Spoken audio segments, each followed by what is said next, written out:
the AIs now try and figure out whether they're being tested or not.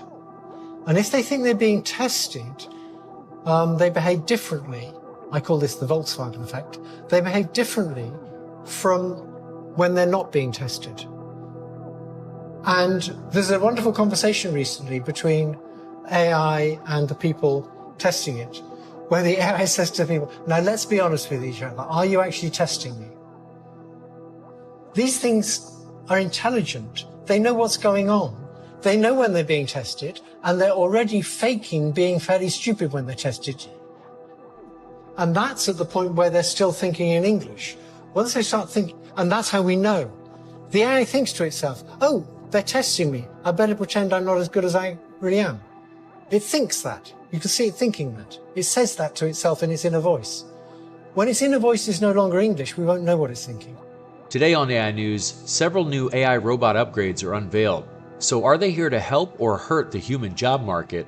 Plus, the frontier of AI video. But first, Boston Dynamics just pulled back the curtain on why its electric Atlas humanoid actually has a head, with the company revealing 5 engineering features that have mostly remained hidden until now. With feature number 1 being that the head exists because Atlas is going to be working right next to people, and putting cameras on top will give the robot a wider field of view and a fuller, more complete read on what's happening around it, which is something that the company says matters once you're sharing floor space with the humanoid, working with it on a daily basis.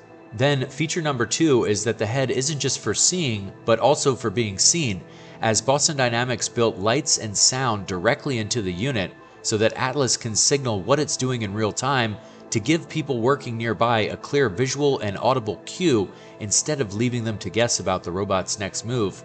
Feature number 3 is that the engineers had to cram all of these parts tightly into the housing of the head, fitting everything together piece by piece and mounting it all to one another in what the team compares to solving a packing puzzle with essentially zero room to spare. Then feature number 4 is that inside of this housing sits 4 separate perception modules, each running stereo vision off of 2 camera sensors apiece. Think of it like human eyes with 2 viewpoints, but one brain stitching the signals together to judge depth and distance. That's exactly what Atlas is doing here, using the paired sensors all around to figure out how far away different objects actually are as it works and moves around them. But what really sets the head apart is feature number 5, as it's entirely modular. In fact, the whole assembly can be popped on or off the robot's body with relative ease, and Boston Dynamics says that there's a compute core inside that slides in and out like a game cartridge, completely independently from the rest of the hardware underneath it. And the purpose for going through all the trouble is because it solves a real practical problem down the line. Instead of redesigning the robot every time chip technology moves forward, Boston Dynamics can just swap in a new head, drop it onto an existing Atlas body, and they've effectively upgraded the brain, with the same physical robot but new capabilities being unlocked, requiring no ground-up rebuild to get there every single time. And while Atlas is engineering for full autonomy, another humanoid robotics company named Nucleus is betting on speed, and they've already deployed working robots on a real German factory floor within just 90 days. That's because rather than waiting for humanoids to operate completely on their own, Nucleus puts them to work immediately under human supervision, then uses the real-world data to gradually build autonomy, with the key being a 3-staged rollout. First, a 3D scan of the workspace. Second, a simulation identifies challenges and hardware needs. Then third comes several weeks of supervised operation on the floor, with every hour being logged and fed back into the training models. And as for hardware, currently the company is using the G1 humanoid with a 3-pronged gripper for limited dexterity, but they have the aim of becoming one of the largest deployed humanoid fleets globally by the end of 2027. But while humanoids are modeling the world, another new model is learning what reality itself actually looks like with a frontier release, as Black Forest Labs just unveiled Flux 3 Video, making an initial version of its text-to-image-to-video generator available through their API and partners, claiming that it beats Dance 2.5 with the following 13 features. First up, in terms of specs, the model produces clips up to 20 seconds long in HD resolution with full HD available through upscaling, and it generates native audio alongside the video rather than bolting sound on afterwards as a separate step.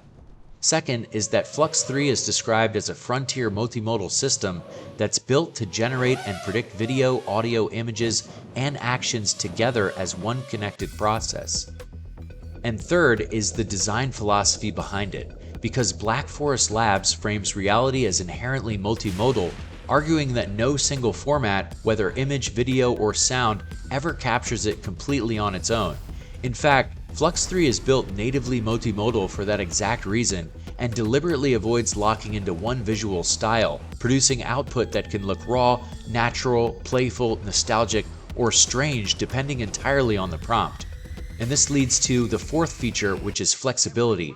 The model handles both simple and highly complex prompts with what the company calls a deep understanding of the world. It can even switch scenes and camera angles mid-generation, rendering typography naturally into a scene, and even generating multilingual dialogue complete with natural accents and lip syncing. And for even more control, the fifth feature is text to video, turning written prompts into scenes with natural movement, logic, and audio.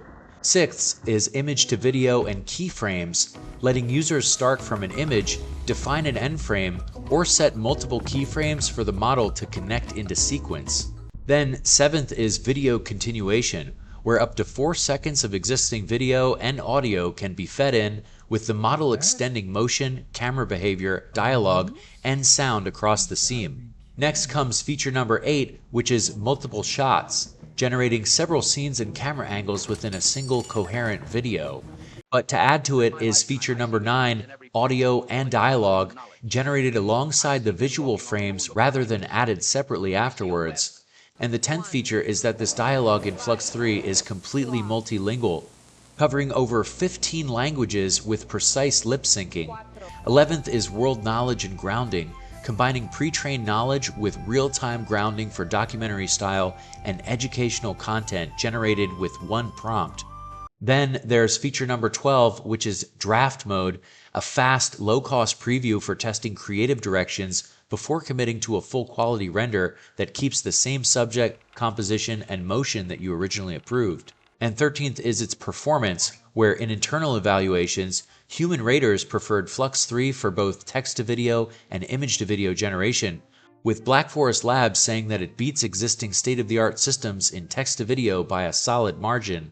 Anyways, comment down below if you think that Flux 3 beats Seedream 2.5, like and subscribe, and check out this video for more of the latest in AI and robotics news. And thanks for watching.